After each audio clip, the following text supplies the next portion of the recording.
오늘 우리가 함께 볼 말씀은 하박국 2장 1절부터 11절입니다. 함께 보겠습니다.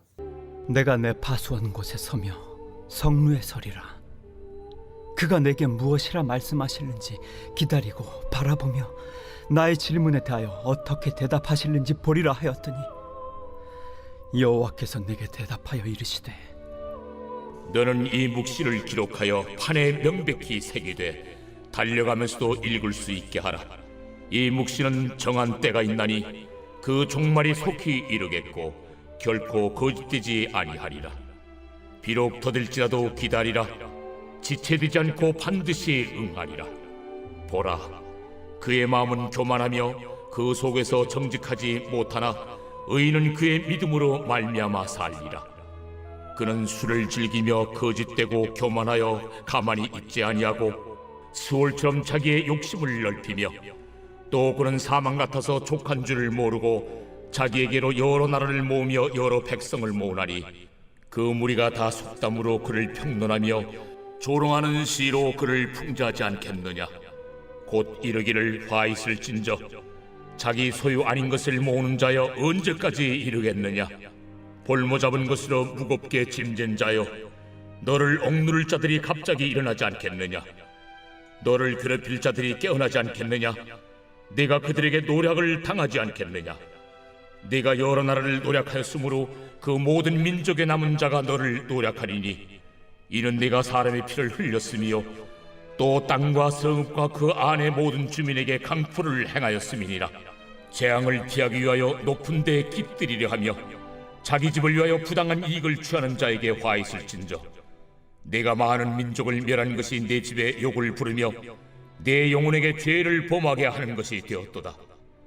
담에서 돌이 부르짖고 집에서 들보가 응답하리라. 하나님은 어찌하여 악을 사용하십니까? 라고 질문했던 하박국은 하나님의 응답을 기다립니다. 1절에 보니까 그가 내게 무엇이라 말씀하실는지 기다리고 바라보며 나의 질문에 대하여 어떻게 대답하실는지 보리라 하였더니, 여러분, 질문에는 두 가지가 있는데 원망 섞인 어조로 할 수 있습니다. 그리고 정말로 궁금해서 답변자의 답변을 기다리기 위한 질문이 있습니다. 오늘 하박국은 그저 하나님 왜 악인을 사용하십니까? 라고 따져 묻는 것이 아니라 하나님의 응답을 기다리고 하나님의 생각을 묻는 자였습니다. 우리도 기도할 때 그저 내 말을, 내가 하고 싶은 말만 늘어놓는 것이 아니라 하나님의 뜻은 무엇입니까? 하고 잠잠히 기다리는 시간들이 필요할 거예요. 기도는 입으로 계속해서 말하는 것을 기도라고 하지 않고 나의 모든 쓸 것을 아시는 주님께 오히려 마음과 귀를 열고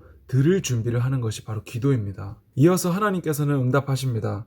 이 묵시를 기록하여 판에 명백히 새기되 달려가면서도 읽을 수 있게 하라.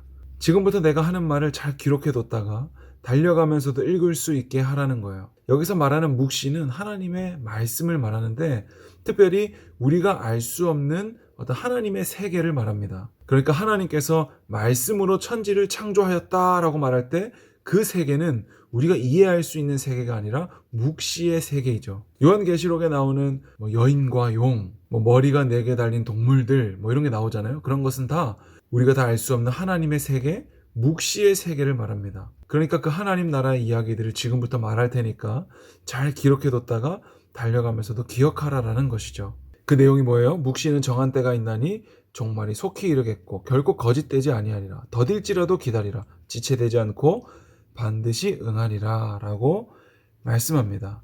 그러니까 이 심판은 반드시 임할 것이고 비록 더디게 올지라도 반드시 응할 것이기 때문에 기다리라. 그리고 뒤에 보니까 의인은 믿음으로 살리라 라는 유명한 말씀이 나옵니다. 여러분, 구약의 하박국 선지자가 오늘 의인은 믿음으로 살 것을 말하고 있어요. 이것은 신약의 많은 믿음의 말씀들의 근거가 되거든요.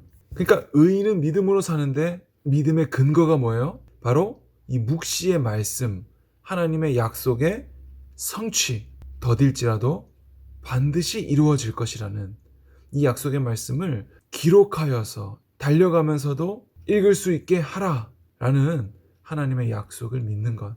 약속하시고 성취하시는 하나님의 약속을 믿어라. 그것이 바로 의인이라는 것이죠. 그러니까 뜻이 하늘에서 이루어진 것처럼 땅에서도 이루어지리라 하는 것은 저 하늘, 저 묵시의 세계에서 이루어진 것처럼 이 땅에서도 누리게 하소서라는 것이거든요. 그러니까 죄 역시도 얼마나 윤리 도덕적으로 착하게 사는가, 이 대한민국이 제시하는 도덕법을 얼마나 잘 지켰는가를 말하는 것이 아니라 하나님 나라의 선, 그것은 바로 약속하신 말씀을 믿는 것입니다.